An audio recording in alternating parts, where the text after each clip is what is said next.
Hello, Movie Crusaders, and welcome to another episode of the Weekend Crusaders. My name's Sean Wasserkrug, and with me, as always, is Brian Michaels. Episode 5.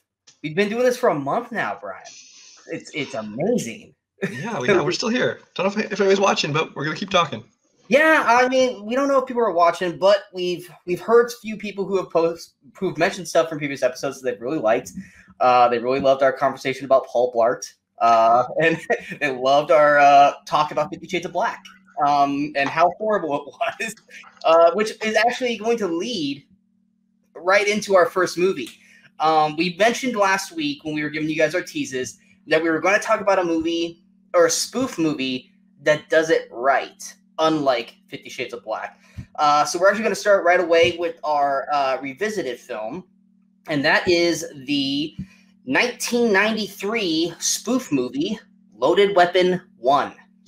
Loaded Weapon 1 came out February 5th, 1993, had a budget of $8.2 million, had a weekend opening of $9 million, and was number one on that opening weekend, the only weekend it had number one, and finished with a $27.9 million box office.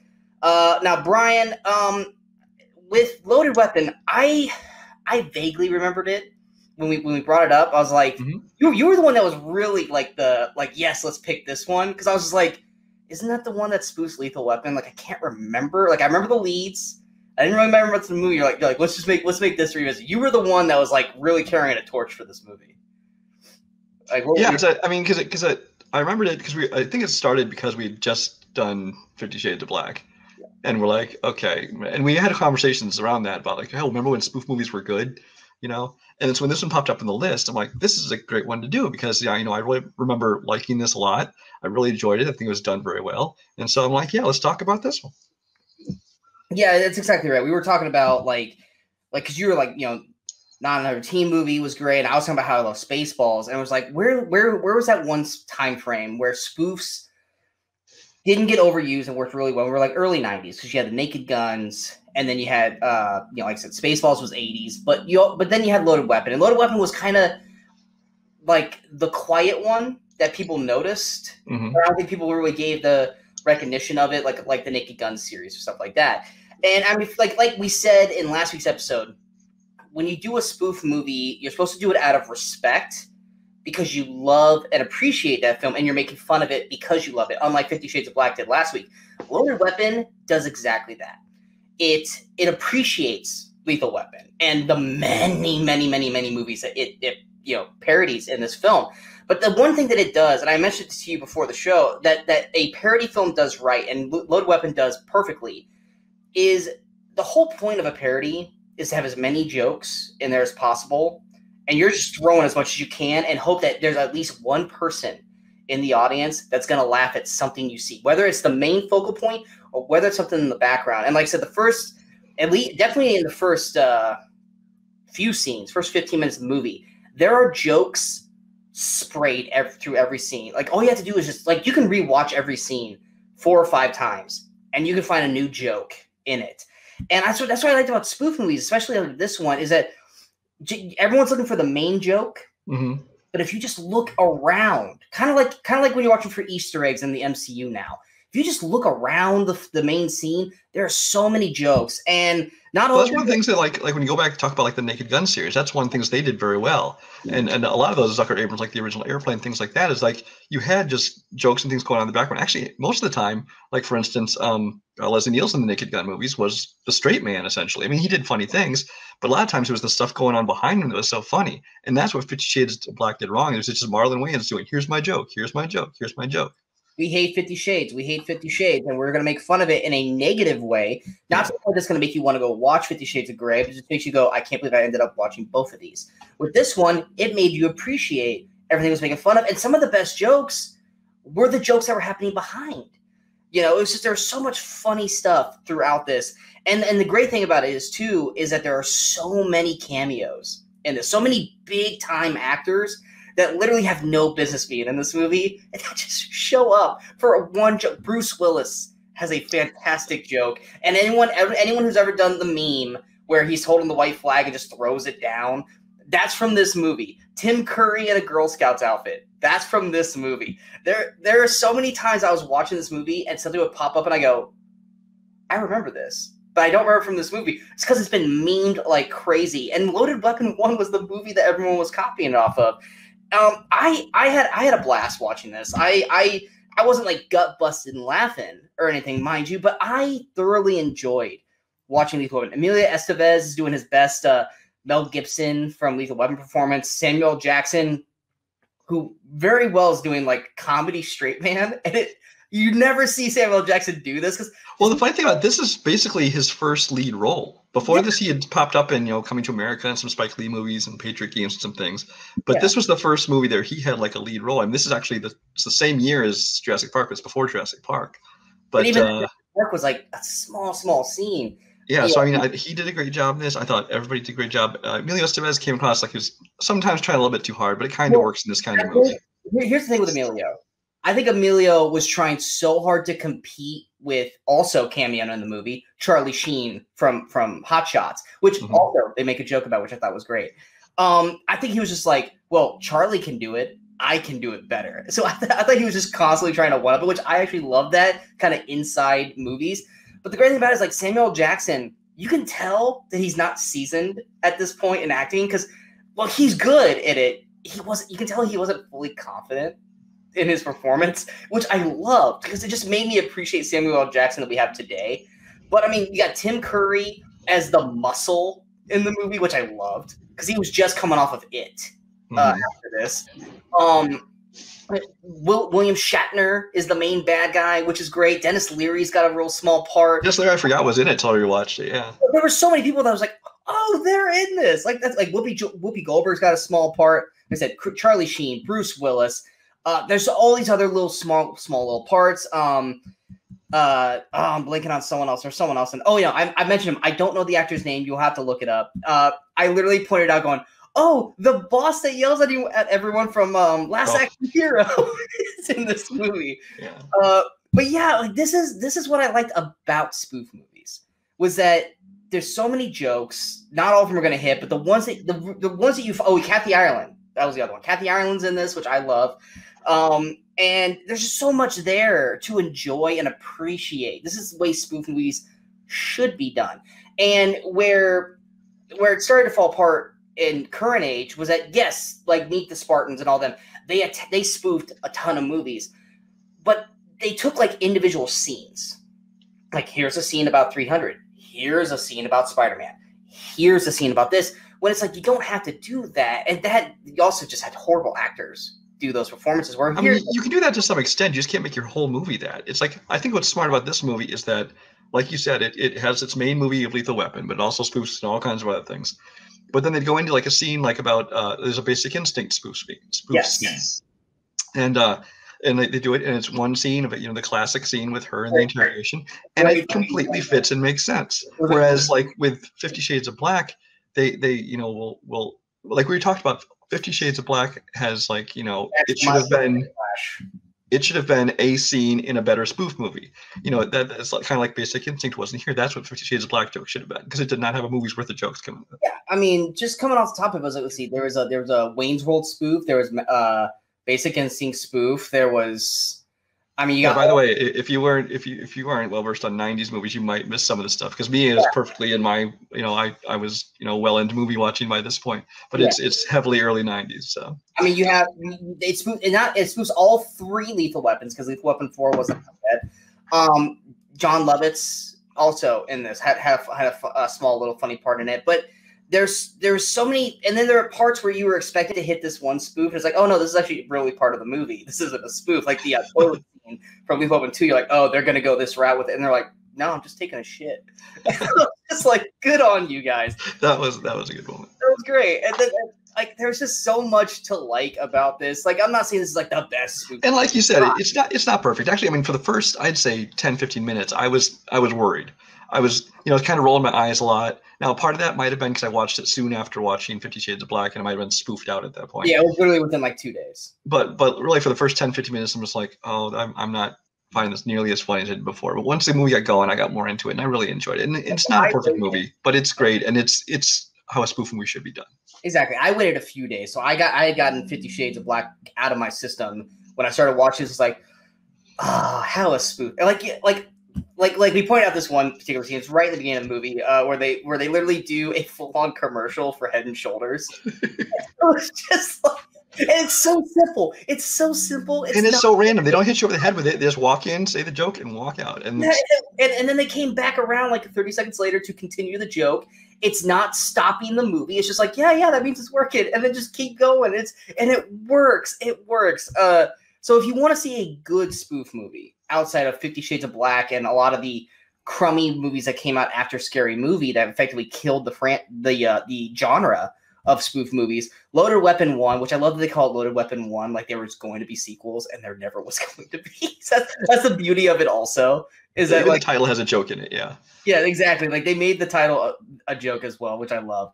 But if you want to check out Loaded Weapon 1, it is on was HBO Max, right? Yes. Yeah. It's on HBO Max. Check it out. Also, I mean, he just popped back up into the main entertainment string. I mean, Emilio Estevez with Mighty Ducks.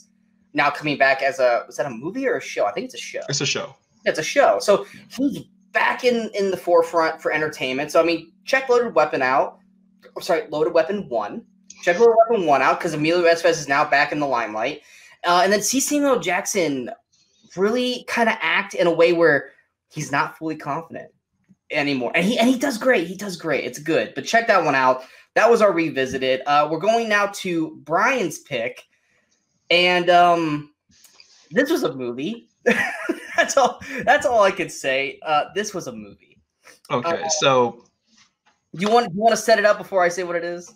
Go ahead and give the stats on it, and then I'll talk about it. So this movie, Brian brought it up, and I mentioned it last week. It's a movie I'd never heard of, which is weird because based off the cast, I should have seen this or at least had heard about it, but I never had.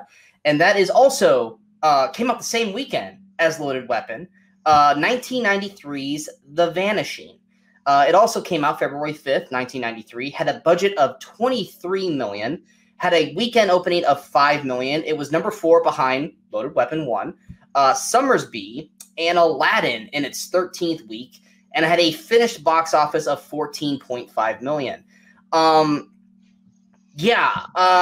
I said, this was a movie, and it says it's Brian's pick. I'm going to let Brian take the wheel here. So, okay, the Vanishing, it's actually a remake of a Dutch film, and the same director remade it for America. It's basically a thriller. The essential plot of it is there's Kiefer Sutherland and Sandra Bullock are this couple. They're on a vacation, and they pull over at a gas station, and she disappears. And he doesn't know what happened to her. And we know that she was abducted by Jeff Bridges' character. No spoilers. This is from the beginning. You know what's going on. But he doesn't know that. He doesn't know what happened to her. He doesn't know if she's alive or dead. He doesn't know all these things. And he spends the next years of his life just obsessing over this. He has to know what happened. Even if he found out she was dead, he'd be happier that way than just not knowing what happened. And Jeff Bridges' character basically gets back in contact with him and kind of is playing with him too, being like, hey, you can know what happened, but you have to, there's a whole, I won't get into spoiling anything, but it's a thriller about obsession. I like the cast because Jeff Bridges is one of my favorite actors, generally speaking. Kiefer Sutherland, this is kind of in the prime of Kiefer Sutherland, kind of late 80s, early 90s, when he was having a successful career. And Sandra Bullock, this is like right before she really took off. So it's got a good cast. I remembered enjoying this movie. And having rewatched it, I don't love it. I don't think it's a bad movie. Sean will talk in a moment.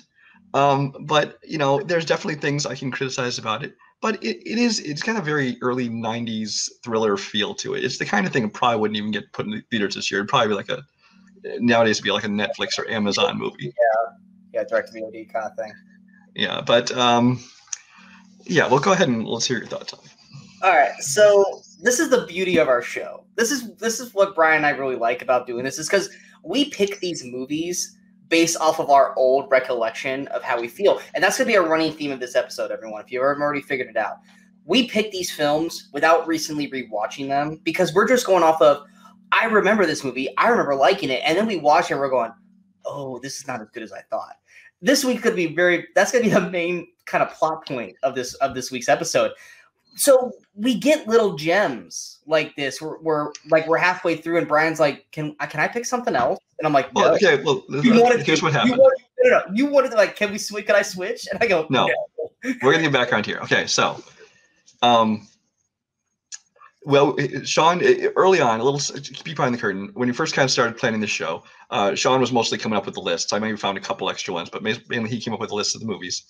And I looked at it, and I was looking like, I don't really know what I'm going to pick for this week. There's a couple that I'm like, maybe that, okay. But even after I picked this one, I was like, I'm not really happy with my pick. But there's nothing else to do. Anyway, so Sean watches this, or starts watching it, starts messaging me. You know, I could tell he clearly hates it. And I'm like, you know what? I don't think I love it either. Can I change a pick? Actually, I found some more movies, some stuff I think I'd really like to talk about. And he said no. He wouldn't let me change it. Okay. Counterpoint. So no. Counterpoint. Stop. I messaged you 5-6 minutes in, and then you messaged me 30 minutes later after I'd already gotten into the meat of the movie going, well, you could switch. I was like, well, I'm not going to switch now. I'm 30 plus minutes in. So yes. But I could have saved you 60 minutes of pain. True. But I mean, and that's one of the other things too, is that, and we haven't really gotten complaints about it, but I know eventually we will. A lot of people are like, why aren't you talking about this classic film that came out this time? Or why aren't you talking about movies from like the 60s, 70s, or whatever? Like, that's like, because there's not really good box office stuff or information from that, because they didn't really talk about box office back then. And even release schedules were all over the place, because they would release it in some cities and then others had to move around like roadshow style. And I mean, Brian and I have a hard enough trying to pin down a movie when it's a limited release and it's out for 6 weeks prior, and we're like, okay, when do we actually want to make this be a release? So for at least right now, we're gonna talk about stuff that's pretty much 80s, 90s, 2000s, because we have hardcore information, facts about the box office of that week, and that's the whole point of this thing, is we're talking about the movies that definitively either got wide release or came out this week. And so that's why we're not talking about a lot of the older classics. If there's ones that like solidify like came out this day on this, then we'll talk about them if it's movies we want to talk about. Well, and you're going to find a lot of times, so we're also not talking about the biggest, most popular movies, whether it be awards or box office. We tend to talk about the films that we like, that we think more people should see. Exactly. I mean, we made that discussion too. Like, we're not going to talk about any movies that came out in the last year because they're still too new. And we'll very rarely, at least for the first year, we're not going to talk about a lot of like the MCU stuff. Now, are there episodes where we will talk about comic book movies? Sure. But I mean, are we going to talk about Avengers Endgame or Infinity War when we get to the end of April? No, we have already made our schedule through May. We're not going to talk about them. But it's just tangent back to Vanishing. Yeah, but yes, back to Vanishing. This honestly, like, as I was watching the movie, I literally wanted to go, is this a Stephen King book? Because it felt very Stephen King-ish. But yeah, the first 5-6 minutes, and like you said, Jeff Bridges is one of your favorite actors. His performance is there was Razzies back in '93. Did he get nominated for a Razzie for this? Because I don't know. His performance is awful.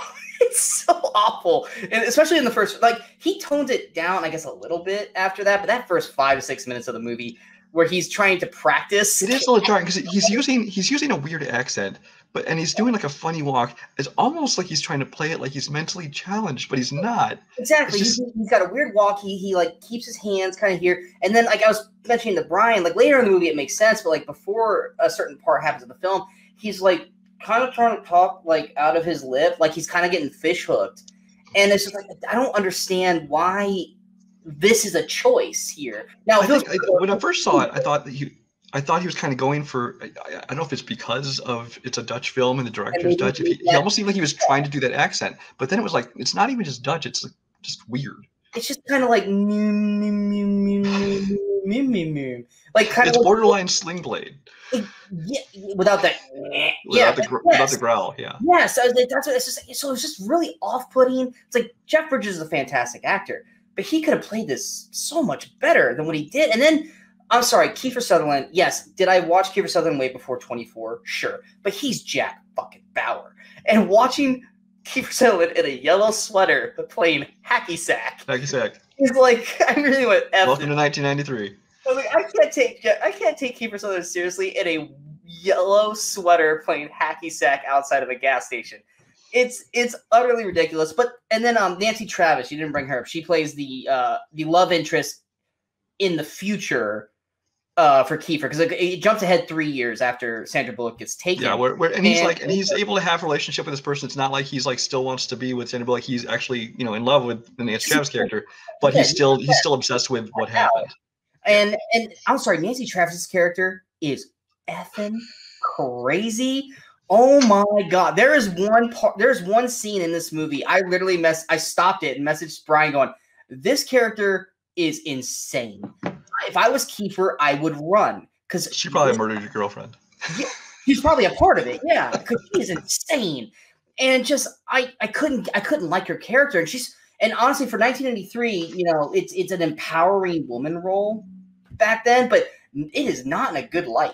Like, she's a tough character. Like, she fights. Like, she makes a point. I'm a fighter, and it's like, okay, we get it. You're the hard ass chick who's gonna, like, you're the final girl in a horror movie because you won't back down. But she does it in such a, like, what was it? It's not Single White Female. What's the movie with the crazy like affair lady? Fatal Attraction. Yes, very Fatal Attraction. Which I'm like, oh my god, run, Kiefer, run. Because like she's terrifying in this movie.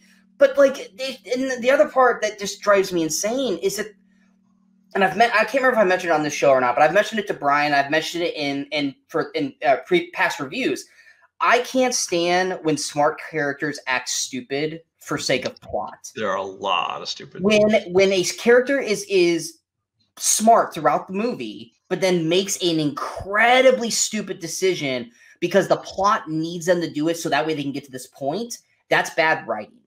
And that's the part that really irks me, because there are a lot of stupid decisions from the three main characters in this movie. And it just takes me out of the film, because there's times where I'm just like, why are you doing that? Your character's smarter than this. And it just kept taking me out of it. Now, granted, I'm attacking this movie profusely. I didn't hate it compared to a movie I had to watch today where I just despise that movie to a fiery pit. But it's just like, you can't have a cast like this, like Mordecai, where we love the cast, but the movie was just really, really bad. This is a great cast with Kiefer. Nancy Travis is a solid actress. It's a small cast. Yeah, Sandra Bullock, but Sandra Bullock was a non-essential. Well, here's the funny thing: is this movie comes out in '93, and like every actor in here, arguably had a better film come out that year. You had Sandra Bullock did this, and then she made her kind of a breakthrough in Demolition Man the same year. Yeah, Nancy Travis had this, and So I Married an Axe Murderer, which is I love that movie. And she had Chaplin too the same year. Yeah, Jeff Bridges did a great drama not a lot of people have seen called Fearless that he was in. The only person who maybe didn't was Kiefer. The only other film he did this year was Three Musketeers, which but he was. But I don't you dare badmouth Three Musketeers. I'll badmouth it. I love that movie. That's one of my dad's favorite films. I love Three Musketeers from Disney. So it's got a good cast. It's just that. Yeah, but he had like A Time to Kill coming out like a year or two later. Like, he was building back up to, like, because he was like, oh, you're the guy from The Lost Boys and Stand By Me. He wasn't really doing anything big, but he was growing from this. But it's like, it's got a great cast, but it's just it's poorly directed. There's certain shots that just look off. And which is ironic. Like I said, it's the same director as the original, and the original was like this critical, lauded movie. But that's also the same thing with Cold Pursuit, which was one of my worst films of 2019. It was a remake done by the same director. It was Swedish. I think it was Swedish. I think that one was Swedish. Yeah, which it was huge over there, and then it came over here, and it was like just hot garbage with Liam Neeson.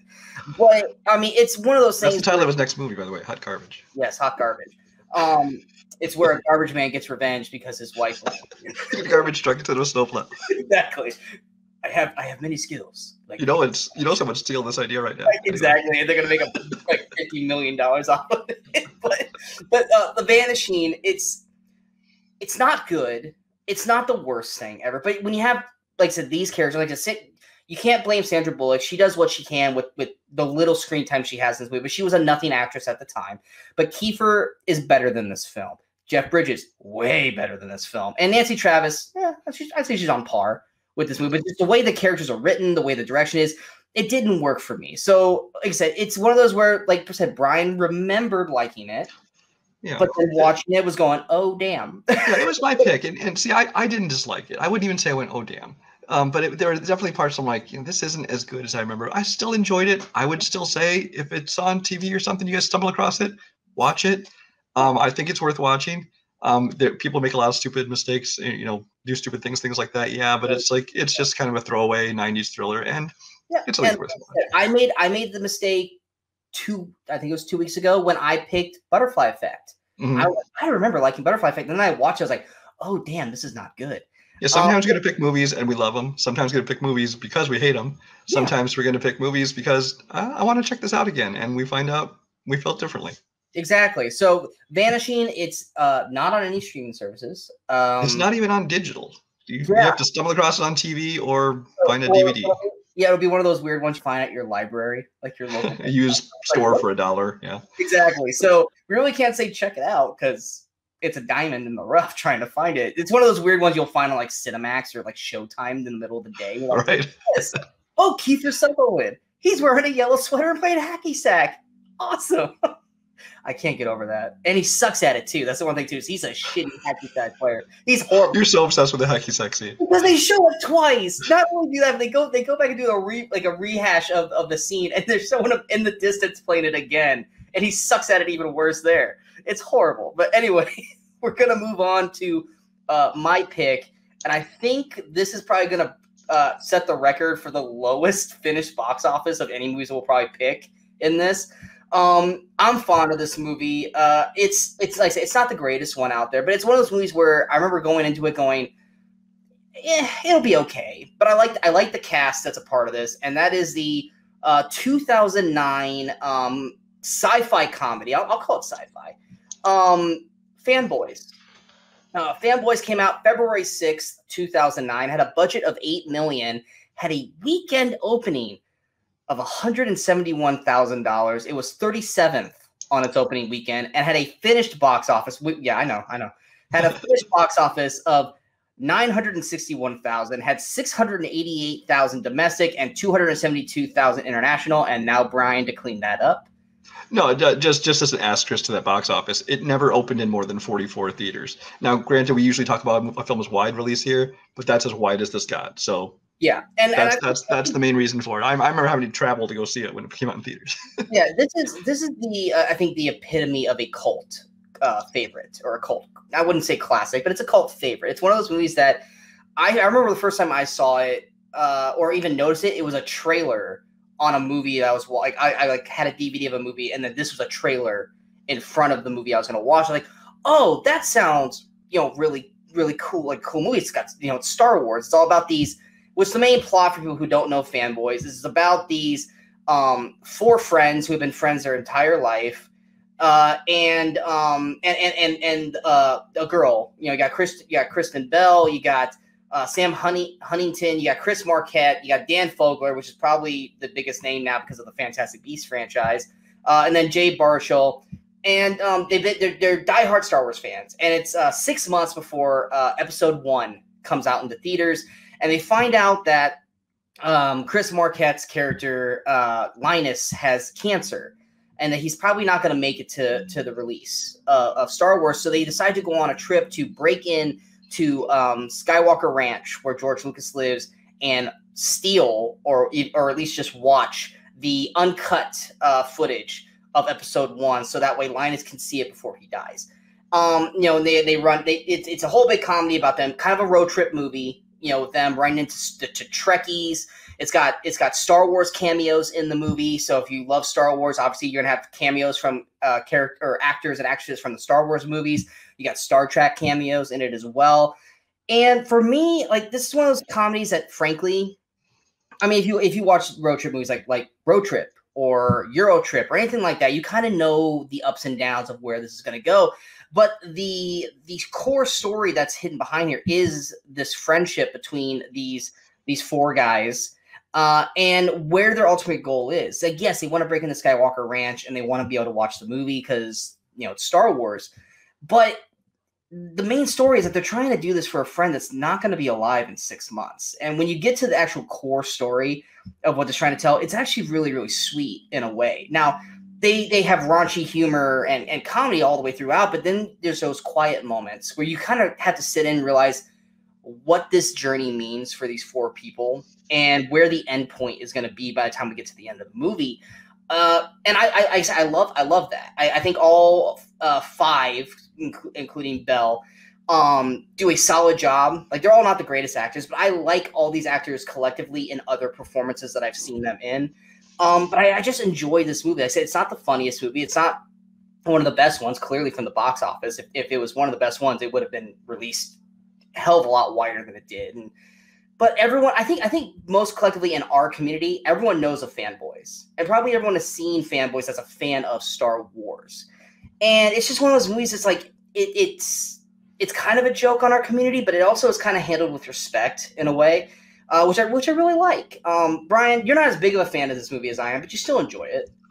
I do, and even when I first saw it, I kind of felt the same way, because I was looking back at my original review after I saw it, and I basically said that, you know, I gave it, I think I said would give it a 3 out of 5, but I said I think the most it deserves maybe 3 out of 5, but I gave it an extra half a star just because its heart is in the right place, because this really is a film, you know, kind of by fans, kind of a tribute to the fans. Now, granted, I think that the people they portray in the movie really kind of show the worst kind of fandom, where it's like the over-the-top super geeky ones that give us all a super bad name. But, you know, I still understand what they're going for. I think it's an ebb and flow, because you have Huntington's character, who's kind of like us, you know, grown up but still loves it, and then you have Fogler's character, who, yes, that's the bad. Yeah. And then, for the most part, I would say I enjoyed the movie. I do think that I think this one feels like a fan film with a budget. It feels like something that was made by people just you know, non-professional filmmakers just kind of making it, but somehow they got studio support to make it, because it feels very amateurish. I mean, it feels like there's kind of way too many references and too many quotes shoved in random spots very unnaturally. That's quotes. It tries to parallel Star Wars too many times in different scenes. There's a lot of cameos. A couple of them are fun. Most of them not so much. They're kind of lifeless. Seth Rogen plays 2 roles, but I don't like either one of those. But I mean, I sound like I'm passionate, but, you know, I enjoyed the movie. It just is one of those that I thought I should have enjoyed more, because it seemed like a film that was directed at me.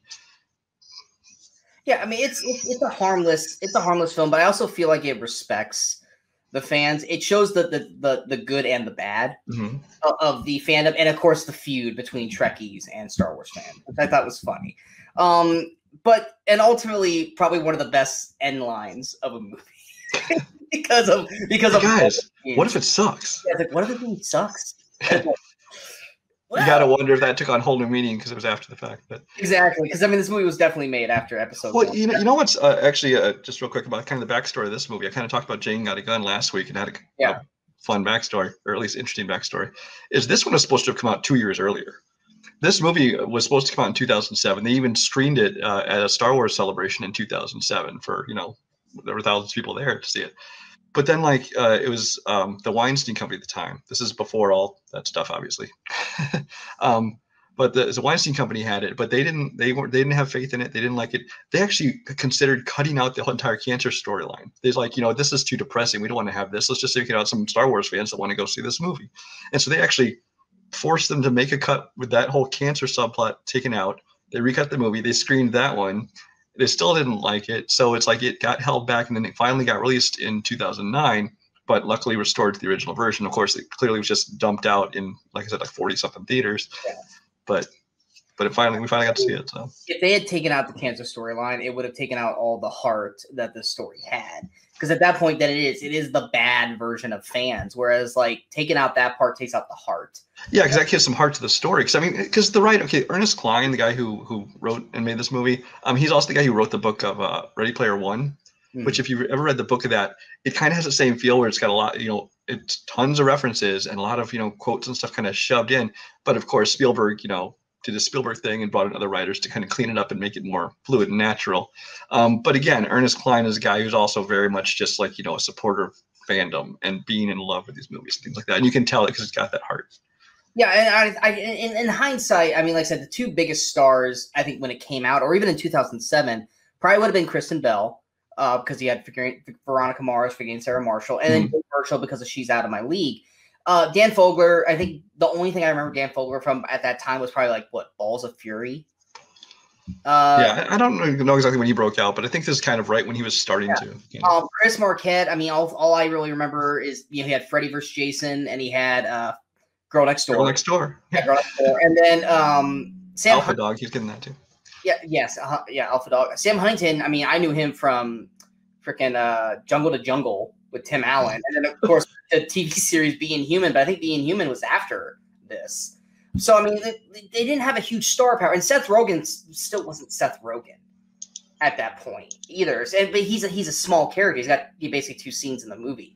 But I mean, it's one of those where it's like, if you guys have never seen Fanboys and you are a Star Wars fan, I do think it's almost like a requirement, kind of like seeing Spaceballs. Like if you're a Star Wars fan, you have to see Spaceballs and you have to see Fanboys. But yeah, I mean, it's like it's a buddy road trip film with Star Wars. With like I said, I like all the main cast. I like all 5 of them in this role. I think they all gel really well together. It's got funny moments and it's got heart. And if had they taken that kid's story out, then no, this movie would not have. And if you need one more reason to see it, Kristen Bell and a Leia Slave Girl outfit. Yes, the very end scene, Kristen Bell in the Slave Girl. You get like maybe 2 good shots of it. That's it. But also, even by today's standards now, the Carrie Fisher does have a cameo in it. At the time, it's a nothing cameo, but now with her being gone, I say that cameo holds a lot more weight to it. Brian didn't really agree when I said that, but I think it holds more weight now. But yeah, so I don't think Fanboys is on any streaming services. So you basically can only really find it on disc. Definitely it's on Amazon. I have the DVD of it. Well, it's available on streaming services. It's not for free. I mean, you can rent it. Yeah, you can rent. Yeah, you can rent it on Prime and YouTube and all that stuff for like $2-3. It's just not free anywhere currently. Going to our featured movie.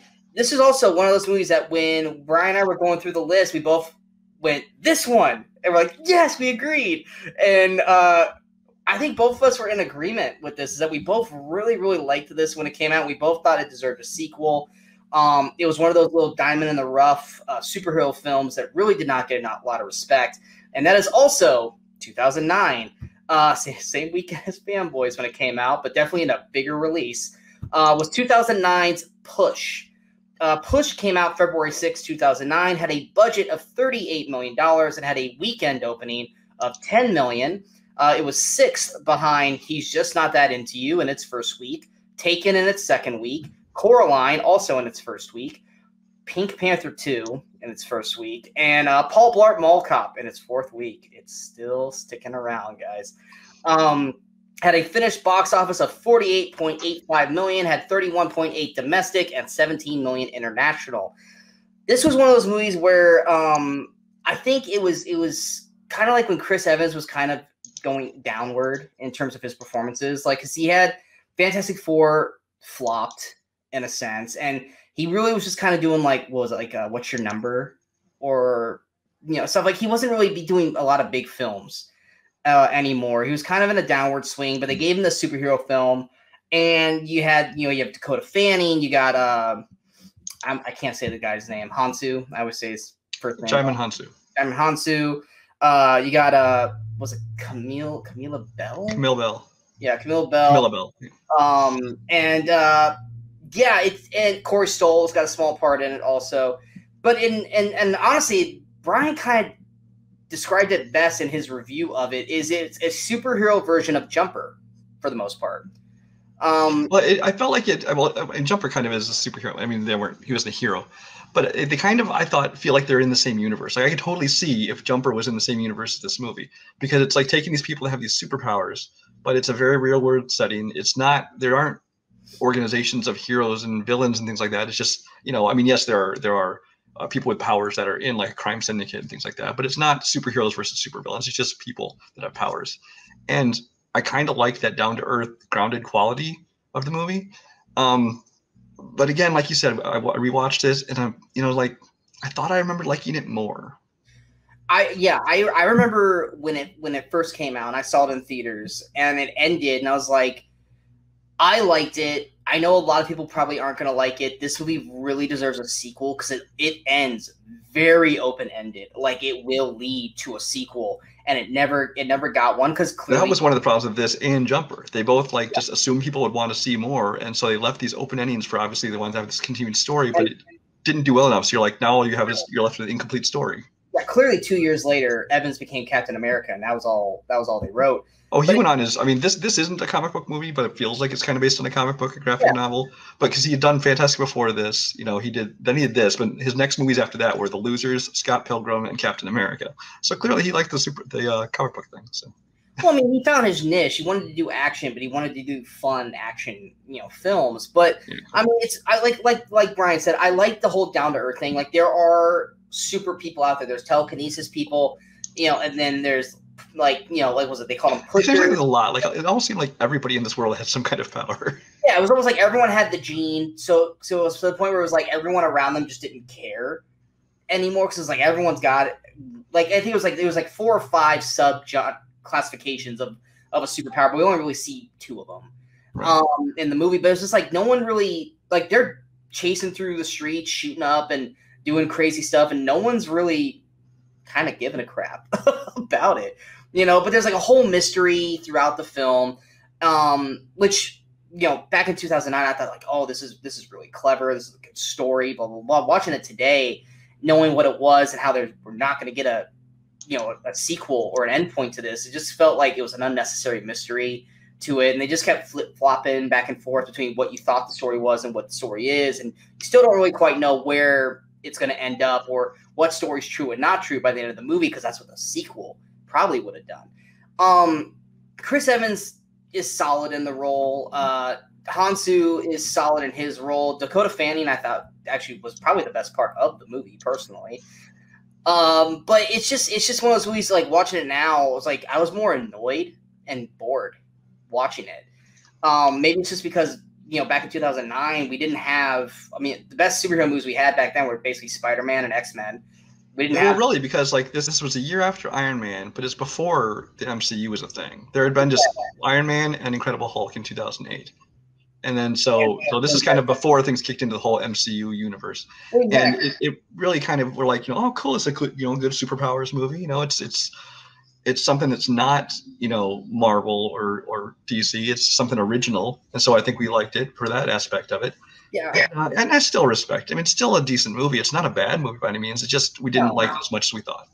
Yeah, it's one of those where I think we respected it more back then because it was something different, like, Kick-Ass, which Kick-Ass was also a comic book, but it was doing something different that we hadn't really seen. Or it was doing a different trope of what we've seen, just doing it, better. And I think it's just more or less back then is like we were expecting more. Like we were going to get more, whether it be a series, whether it be sequels, we were going to get more, and then we didn't. So now it's just like I said, like we both went through this week and we saw Push. We both went like, oh, Push, yes. I remember really thinking that movie could have been something great. Then we both went back and watched it, and I was just like, this isn't as good as I remembered it was. Our brief conversation was, should we switch Loaded Weapon 1 to featured? And the only reason why we did it is because Loaded Weapon 1 came out in 93. It's like, no, that really is what a revisited movie is, and not Push. So we kept Push as our featured. But like I said, it's not a bad movie. Like I said, I was definitely way more annoyed with 2 particular characters, the screaming twins. Oh my God, every time they were on screen, I was like, someone shoot them in the head, please. But, I mean, it's just one of those things where it worked in 2009. It really did. It really worked. But now in a pre-MCU age, deep MCU age, because like the MCU had started, but it really wasn't the MCU yet. But I mean, it's like an indie film that is solid, but not something that you necessarily need to go out of your way to see, unless you want to see Chris Evans pre-Captain America doing a superhero movie that doesn't suck like Fantastic Four. Just, and even that, his character doesn't really do a whole lot. Because his character's like the one character that's like, he hasn't practiced his powers in forever, so he's kind of like half-assing it through most of the movie. But Dakota Fanning's great. I thought Dakota Fanning was fantastic in the film.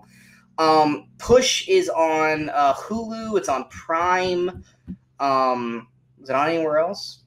Yeah, we can rent it everywhere, but those 2 places it's free right now. Yeah, so I mean, it's free to watch. So if you guys want to check out a pre-Captain America Chris Evans doing another version of a superhero film that I still think it should have gotten a sequel. I think they should have at least tied it up. And that's always, how many movies did we talk about? We talked about the other night of movies that left stuff open-ended that should have gotten sequels that didn't, to at least clean stuff up, and Push was obviously a part of that list. And so is the next movie on our list, which is our stinker. And I remember, once again, every time Brian and I, except for last week with 50 Shades of Black, we knew what we were getting into with that. I think every time we pick the stinker, we're like, what if we don't hate it? Like, what if we like? And like some of these, like Mordecai, and that I already seen, but you hadn't. Yeah. So like, but yeah, we went into this one thinking, what if we? I mean, I remember I had seen this. Had you seen this one before? I had seen it. I had seen it, and I remember not loving it, but I remember not hating it either. But we picked it as a stinker because box office wise and critically wise, it was a flop. Exactly. So it's like, it's definitely considered a stinker. Whether or not we hate it might be a different story. We'll get into that. And with the week we were already having with all the previous movies we talked about, we're like, could this be the first time where our stinker movie is actually the best movie we've seen? And collectively, by the end of the movie, we're like, no, we made the right choice. and our stinker movie, which is the final movie we're talking about on today's episode, is 2015's Jupiter Ascending. Came out February 6, 2015, had a budget of $176 million. Jeez. Had a opening weekend of $18 million. That's not what you like to see. Had opened up third behind the SpongeBob movie, Sponge Out of Water. I hate all of you for making that number one that weekend. And American Sniper in its seventh weekend. I can respect that one at least. Had a finished box office of $183.88 million. Had 47 domestic, but had $136.5 million international. Clearly, it did not make its money back, which for anyone who knows box office, you basically have to make double to almost triple of what you use your budget for in order to make a profit. So they did not make their money back on this movie. And this is the Wachowskis? Wachowskis. The siblings that made the Matrix trilogy, and they're doing the fourth one, right? I believe so. Yeah, they're doing the fourth one. But yeah, so this is them trying to do something new. You got Mila Kunis, you got Sean Bean, you got Channing Tatum, you got Eddie Redmayne, which we're gonna talk about Eddie Redmayne in this. But it looks good, kinda. Like there's moments that look really, really good. And Brian and I watched it together last night, and there's one collective thing that we agree on. For the first 30 minutes, when they're on Earth, we don't hate the movie. It's not a bad movie at all.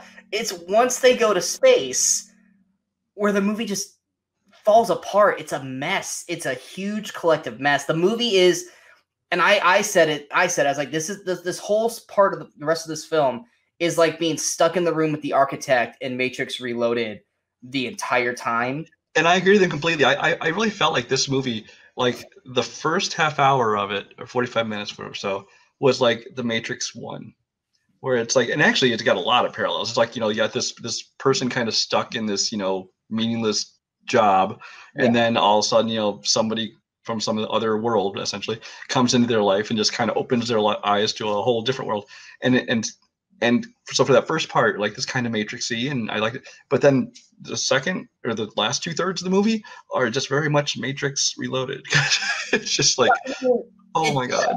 It's 100% what you said. You have a character who's Mila Kunis in this case, who's kind of in a shitty job, literally, and and then she basically is told, "No, you're more important than you think. You're like the piece that's gonna fix everything, or what have you." She's the chosen one, like Neo. Yeah. She's the chosen one. And then there are people who are trying to stop them, aka these, basically for the most part, these three people, these three kings or siblings kind of thing. And once they go to space, I described it to Brian this way. It's like the whole first 30 minutes is like a ball of yarn, but it's like a single string. It's a single string and everything makes sense. You're like, okay, cool. That doesn't make sense, but we know that it's probably gonna make sense later. And then as soon as they go to space, it just turns into a big crumpled piece of yarn with everything in loops and knots. And you're like, you can either try to unravel it all to make it make sense, or you can just go throw it away. This is another one of those movies, kind of like we talked about it a little bit with Mordecai, where we kind of hit a point in the movie where like we decided, where they kind of went back to like this art thief plot, and we're kind of like, oh, that's still going. We just don't even care what's going on anymore. This is like that to the nth degree because we hit a point in the movie where we're like, it was an hour and a half. I remember. We're both very confused. We're like, I'm not even quite sure what's going on right now. And then we realized, I don't even care what's going on right now. We just, at least give us some more pretty fight scenes to look at because I don't care where this plot is going. Well, because I remember I was just like, what's going on right now? And you were like, I just don't. I think my response was, Yeah, I was like, I don't really care either. And we're like, how much time's left? And I think there were like 37 minutes left. And we're like, they literally have a scene that I guess the siblings, I'm just gonna call them the siblings so I don't have to say their last name anymore, thought probably was the funniest fucking thing. And it's basically the equivalent of Space DMV, where it's like, oh my God. They spent a good 5 minutes on waiting in line for bureaucracy, essentially. And oh my gosh. And I was just like, and Brian goes, welcome to episode 1. Because nothing says sci-fi fun and adventure like bureaucracy. And the funny thing is that later on in the movie, when we started like not caring where the plot was going, I'm like, I actually preferred watching that scene to watching whatever's going on now. Yeah, and it's one of those things where it's like when we actually did get to the end, that's when we really started like poking, like, wait, what happened with this character? What happened with this character? They just kind of abandoned these characters. Like, they're not even being brought back in. And then like there's this one lizard character that I'm like, this should have been the main bad guy.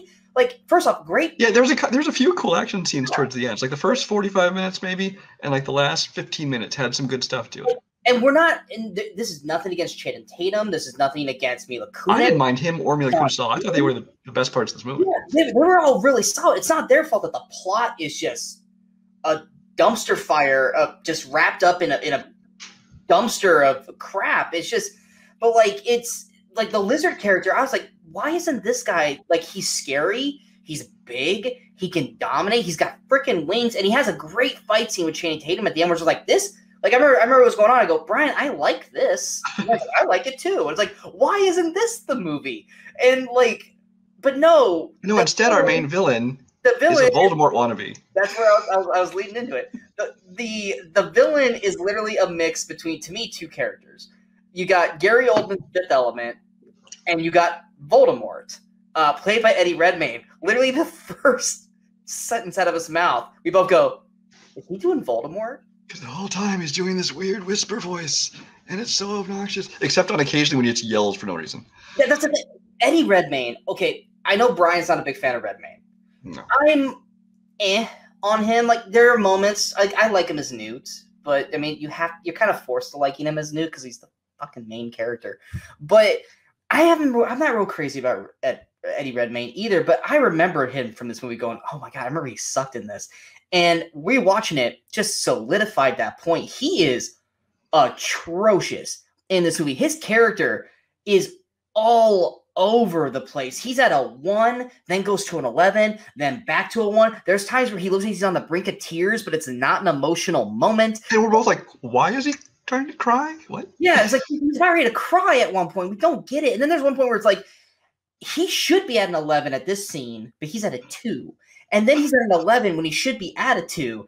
But literally, we couldn't get over the fact that he was literally verbatim speaking like Lord Voldemort, which was funny because he's in fucking Harry Potter. But like, we literally started to quote like Harry Potter scenes when he was talking like, the boy who lived. I can touch you now.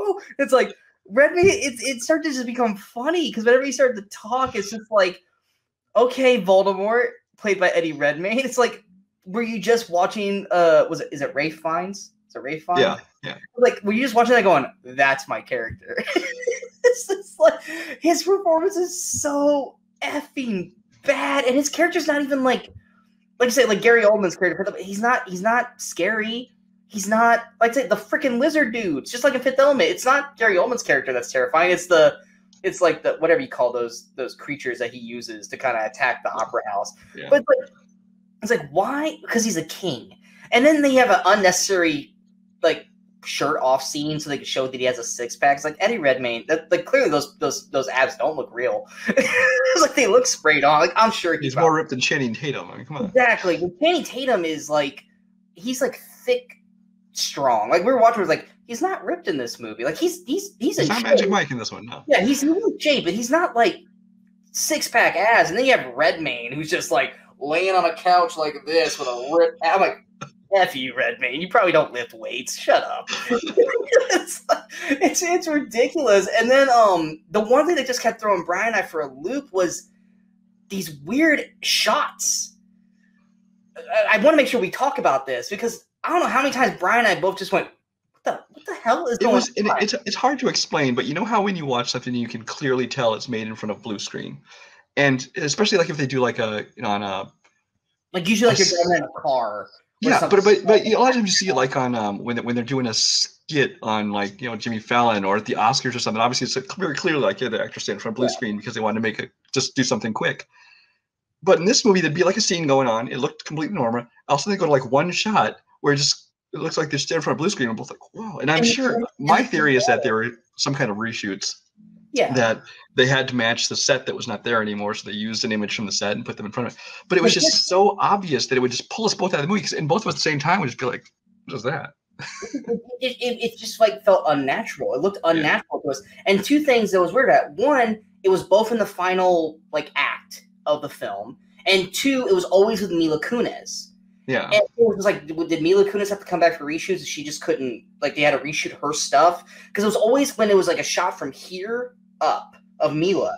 If it was a full body shot of Mila, or at least, I wonder if she was pregnant or something when she came back. Maybe, I don't know, but it seemed like everything was shot here to here. The background behind her just felt off, like almost like if you're watching like a 3D movie that's not 3D, and it's like the depth perception was off. Like she's not really in this room. And I get it. There are a lot of films that are shot like everything's green screen. They're standing in a big green room. There's nothing really behind them. Like we get that the MCU shot like that like 90% of the time now. But it for some reason, like she's in a scene with all these people on a spaceship, and there's like stuff behind them. Stuff. Everyone else, it looks good. It looks natural. Everything looks fine. But when it goes to Mila, it's like, what? What is going on? And then there's the elephant pilot that Brian and I both just went. Yeah, I mean, there's a lot of like shots and little moments that we can nitpick at this movie. But I mean, even just generally speaking, it was just a movie that, it's going to go back. We're going swinging back away from last week's 50 Shades of Black, where this isn't the worst movie ever made, and it actually has a lot of potential. I mean, really, like I said, the first 45 minutes were good. I kind of liked a little bit of the world they were building. I liked Channing Tatum, even with his cool little hover boots, whatever you want to call them. I thought that was kind of something new and clever. But yeah, it was just everything they did in space just threw out any goodwill we had towards this movie. One of those things where they clearly have a plan. They clearly have a world and an idea. But it's almost like, and Brian, you said it last night, it's like they almost knew when they were making this, we're not going to get sequels. We're not going to get to explore the world. It felt like that because instead of like Matrix, where they kind of introduced a world and then expanded it, here there's like, let's get everything in one movie. Yeah, like we gotta.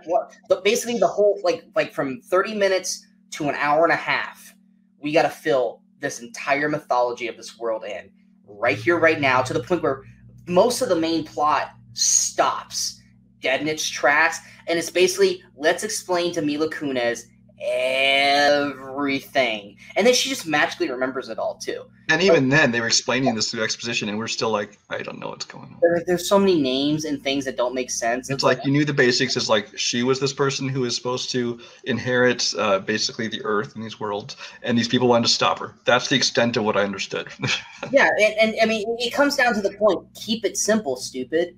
Because you could keep it simple, like The Matrix. Matrix, yes, the first film. There's a lot behind the curtain that we did not know about, but it was simple. It's a fake world. There are people who run it, and they're breaking into it. They're hacking into it, and you have the agents who want to stop them because they're fucking with the system. And the real world is basically, done, and there's robots, and you're getting reborn. That's it. Cool. We got it. Make a sequel because it made a lot of money. Now explain Zion. Now explain all that stuff. You went a little too far with it. They went too far, but still. But you at least had a trilogy. The concept makes sense, yeah. You had a trilogy to do that. With this, they're just like, well, fuck. They're not going to give us more movies, so we're just going to give them everything right now. And maybe the people will get so invested in this world, which it's not because it's all bureaucratic crap, and it's boring. That just like, yeah, we'll do that and it'll be fun. No, it's not fun. Like I said, Channing Tatum's character is not horrible, but he doesn't really get a whole lot to really do except for the hoverboard or roller skate in the air and then hold up a shield that's basically indestructible. Which at the end we're like, why would you just use the shield as a weapon? Because apparently nothing that could get through the shield. Like he's like Captain America's got nothing on this guy's shield. But it's ultimately by the end of it we're like, okay, this deserves to be a stinker because it's too much to the point where, like you said, we were 2/3 of the way through and we stopped caring about the movie. And it wasn't until something cool happened that we finally actually kind of perked up. Like, oh, that's fun. And then the ending is just like bullshit. Okay, now bullshit. I kind of just want to go ahead and spoil this because people aren't going to watch this movie if they haven't already. Yeah. So basically, at the end, she fulfills whatever. She has basically inherited the Earth. She's queen of Earth, basically. She's queen of the Earth, and also they have this technology where they can make people, like the Men in Black, they make people forget everything. So they could go rob banks or whatever they want to do and just make forget. Anyway, but she is back at her job cleaning other people's toilets and stuff. And we're like, why are you and your family, who you're making, just still cleaning toilets when you own the Earth? Yeah, you are probably, I mean, in terms of what you are, you're the queen of the Earth, so therefore richest person alive ever. Right. At least to people on Earth, and you chose, I'm gonna be a housekeeper who cleans toilets, and I'm gonna be happy about it. I'm gonna work harder at the job. I get not wanting to live a luxurious lifestyle, wanting to keep, stay humble, but really gonna keep cleaning people's toilets? Really? Yeah, it's like, F you, movie. There's no one wants to go, I want to clean shit and be happy about it for the rest of my life, even though I'm queen of the world. Fuck you, movie. Anyway. That's our show. That's our stinker. It's on Netflix right now. It's on Netflix if you guys want to watch it. If you guys haven't seen Jupiter Ascending, good luck if you want to watch it because you need to. It looks pretty. Yes, it looks pretty until they start messing with it with Mila Kunis on there. But she's fantastic in it. But it's, like I said, just look at her. Don't look around her. Because it's like. But I mean, it's got some good action and stuff to it. Yeah, it's got good action. And the alien creatures look interesting, especially the lizard ones. But yeah, it's on Netflix if you guys want to check it out. But that's our episode. Hope you guys enjoyed this episode. If you guys did, hit that like, share, and subscribe button. Obviously, don't forget to subscribe to the channel so that way you see more of these episodes and then whatever reviews show up as well. Next week, it's our Valentine's Day episode, which, Brian and I are going to talk about love and togetherness and couples. We're going to talk about movies. But we do have some good rom-coms. We got at least 2 rom-coms. We had 3, but he talked me out of that, so he's not so romantic. Anyway. Okay, yes. I wanted to see a sci-fi action film that was a remake that I have never seen, and I chose that over another dramatic rom-com because we already have. Well, you said it was just a drama. It wasn't more of a romance, but not a rom-com. Yeah, we got two romantic comedies. We got a sci-fi remake. We got a comedy that is just plain awful. It's really bad, and it hurts me. It broke my soul when it came out. So I hope, and for anyone who knows me, you already know what this movie is. And then we have I don't want to call it a remake, but it was kind of like it tried to restart a franchise. And frankly, I think it fucking worked, but everyone else hated it. But those are our movies for next week. So be on the lookout for those. And yeah, until next time, my name's Sean Wasserkrug. That is Brian Michaels. And until next time, in case we don't see you, good morning, good afternoon, and good night, Movie Crusaders. You're still here? It's over. Go home.